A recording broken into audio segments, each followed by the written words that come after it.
Hey everyone, Savannah here from CrochetingSavvy, and welcome back to my vlog.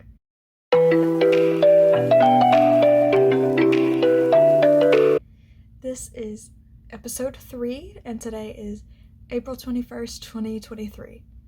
I have no idea what day it is half the time anymore because I am getting closer to graduating with my master's degree, so everything is just a little crazy right now.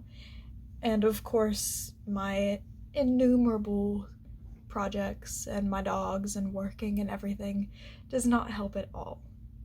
So today I'm going to catch y'all up on what I have finished, what I have going on, what I have planned, and more yarn stash, because I got back about 2 hours ago from the Great Smoky Mountains Fiber Fair in Townsend, Tennessee, and I may have bought a few things which I didn't necessarily need, but I mean, I have projects planned for them, so that means I needed it, right?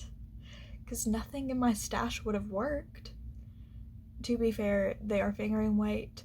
I've said previously fingering weight is not my favorite, but I have been working a lot with it lately, and the fingering weight I have would not be enough for what I have planned.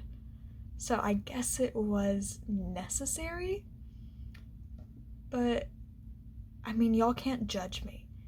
I feel like knitters and crocheters and weavers are inherent yarn hoarders, which can only be confirmed by the 3 Discord groups I am a part of, one of which is for finishing projects this year, although a lot of us keep starting more and getting more yarn, and another is for destashing your yarn, which means that everybody in there is buying more yarn.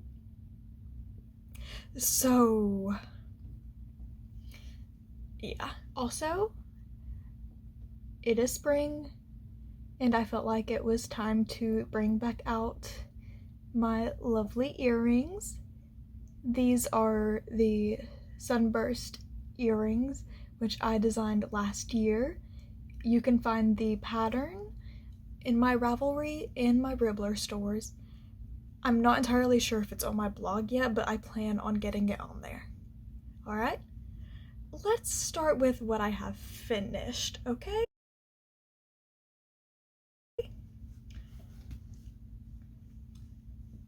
These are the mini crochet yarn cozies, patterned by Natalie from Knitting Natty. These are in testing right now and are about to come out. These are the 50-gram ribbed versions, although the pattern is also 20-gram ribbed and 20 and 50-gram classic, which means there's no ribbing at all, it's just all single crochets. It is such a quick pattern, and it is perfect for yarn you are trying to use in your stash if there's not a lot of it left. These only used about, for me, less than 20 grams of fingering weight yarn, and it's perfect for when you are working on a project and you don't need it rolling everywhere, like I do a lot, because I'm really bad about that. I've also started a classic 100-gram version, which she already has published in her Ravelry store. She also has knitting versions of these cozies, which are also in her Ravelry stores. They are such a joy to work with, and the color combinations are endless. And I learned how to do the I-cord, the crochet I-cord for this, which I had never done before. I thought it was just a knitting thing, but there's also a crochet version, and I didn't know that. It is a pain to learn because I am not designed for knitting at all, as I have said multiple times, but it was really simple once I got the hang of it, and I think I will be doing a lot more of the I-cord in the future. Next, I have this granny square. I actually designed this because the Fangirl Fibers Disney Attraction Club, which I'm getting this year, did not want to be anything but a blanket. And not just any blanket, but a granny square blanket. It told me this. I'm sure you all understand. And I could not find a pattern that I loved. I didn't want to do a traditional granny square or a solid granny square. I wanted to do something more solid, but I also was not wanting it to be one of the circular ones either. And I have been in love with the spike stitch recently. And I couldn't find a spike stitch granny square pattern that I liked either. So I decided to do one myself. And so we have here what I have deemed the solid spike stitch granny square. You can see it is mostly a solid granny square, but it has these lovely spike stitches every other round. And I think it will look amazing with all of the variegated colors that these yarns have been so far. And I cannot wait to see how they all work up and work together. I think this would also work really great for granny square bags, which I will maybe work on at some point. But I've got a couple of these out in a couple different sizes that I've made as tests, and I have the pattern in my Ribbler and Ravelry and on my blog for free. So if you want to try this for yourself, I will link them below. And you all know that I have been working on socks as well. I have my second pair, well, the first sock of my second pair of the sock I am designing, which is worked up in this lovely Premier yarn. And you can see a little bit better than on solid color the crossed spike stitches. It'll focus, there we go. And it has ribbing on the top of the foot, but the bottom is just flat. I have this with testers right now too, so hopefully that pattern will be coming out soon. But I think it's just a fun, quick little sock for fingering wet yarn. Like I said, I'm not a big fan of fingering wet yarn, but I've been using it a lot recently. And I have more of it coming too. And I have not started the second sock of that second pair yet, but I will get to it at some point because I've got a lot I'm working on right now. I'm on the sleeves of that crochet sweater test, and I'm on Slave Island, y'all. I want to finish it, but at the same time, I hate working sleeves. So, now for other whips, I have this Despina shawl. The pattern is by Sylvia or My Crochetery on Ravelry, and guess what? More fingering weight yarn, but it is such an interesting design. It has not worked like I thought it would be when I looked at the photos, but it is so much fun. Like, this is the working round. So you've got these shell V stitches, solid double crochet, and more shell V stitches. And it comes out looking like this, and it's so much fun. I am 44 rows in, and I just keep falling in love with it. And the yarn I'm working it with is Sheepgee's Whirlet. This color is Almond Butter, and I will be pairing it with a purple color as well. So I can't wait to see how it turns out completely finished. And I also have the Loveland Light Shawl from Tony Lipsy, or TL Yarn Crafts. It's a Tunisian crochet shawl, and that's what it's looking like. I have tried to start this several times, and I just had this mental block on the Tunisian knit stitch for some reason, but this time it finally clicked for me. So I am slowly getting this one worked up. I'm not in too much of a hurry to finish this one, but we'll see how long it takes me because I tend to go a bit slower on my Tunisian projects. This is also in Sheepj's Warlette, and this color is Cashew, and this one is going to be paired with a blue, a darker blue. But we will see how this turned out because I have seen a couple people's Loveland Lights on Instagram and they are just gorgeous, and I cannot wait to get it finished. But like I said, probably not anytime soon because my Tunisians tend to languish for a while.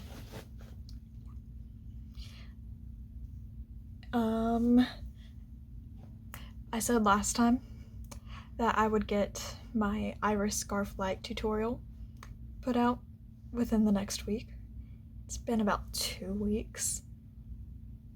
The cake of yarn is still sitting right here on my desk, untouched. I will get to it at some point. I want to get some things finished first. So we'll see when this gets finished, right? But it's right here. Pattern is on my laptop. It's just not gotten done. Alright, and now for some new stash yarns. First up is the March Fangirl Fibers Disney Attraction Club color. This one is called Living with the Land, after the Epcot attraction, which my family thinks I'm weird, but I also have a ton of plants on the deck and in the yard. It's one of my favorite things at Epcot because it is so interesting, because you don't think about it, but that's where Disney produces a lot of their produce for the entire Disney World and the hotels. And this color is just perfect. Like on this side, it's got some speckles in it. It's not just this vibrant neon green, but it's got some darker speckles. This is going to be really beautiful when it's worked up. Got some brown and blues over here. Some more speckles. I cannot wait to see what April's is. It'll be here in a few weeks though, so it'll be a while. Also from Fangirl Fibers, this yarn was part of the last call for the 50th Disney World anniversary. This is iridescent.